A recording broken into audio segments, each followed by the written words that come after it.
પ્રધાનમંત્રી નરેન્દ્ર મોદી આજે રામનવમી નિમિત્તે તમિલનાડુની મુલાકાતે છે। આ દરમિયાન પીએમ મોદીએ નવા પંબન રેલ બ્રિજનું ઉદ્ઘાટન કર્યું છે, જે ભારતનો પહેલો વર્ટિકલ લિફ્ટ સી બ્રિજ છે।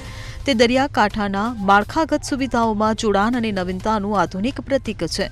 આ બ્રિજ રામેશ્વરમ એટલે કે પંબન ટાપુને ભારતની મુખ્ય ભૂમિ તમિલનાડુના મંડપ સાથે જોડે છે। રામનવમીના દિવસે તેને જનતાને સમર્પિત કરવામાં આવ્યો છે।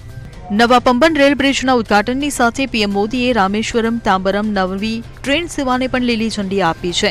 આ ઉપરાંત એક કોસ્ટગાર્ડ જહાજ પણ મોકલવામાં આવ્યું છે, એટલે જેમ જેમ પુલનો વર્ટિકલ લિફ્ટ ભાગ ઉપર આવશે તેમ તેમ જહાજ તેની નીચેથી પસાર થશે। આ પુલની કાર્યકારી ટેકનોલોજીનું પ્રદર્શન કરાયું છે। આ બ્રિજની ખાસિયત વિશે વાત કરવામાં આવે તો તેની કિંમત 550 કરોડ રૂપિયાથી વધુ છે। આ પુલ 2.8 કિલોમીટર લાંબો છે। તેમાં અત્યાધુનિક 72.5 મીટર વર્ટિકલ લિફ્ટ સેક્શન છે। આ લિફ્ટ મિકેનિઝમ તેને 17 મીટર સુધી ઊંચું કરવાની મંજૂરી આપે છે, જેનાથી જહાજો પસાર થઈ શકે છે। આ ઉપરાંત ટ્રેનની અવિરત અવરજવર સુનિશ્ચિત કરવામાં આવે છે। આ પુલ લાંબા સમય સુધી ટકાઉ રહે છે। Bureau report CN24 news. હવે જુઓ દેશ દુનિયાની તમામ ખબરો તમારી આંગળીના ટેરવે।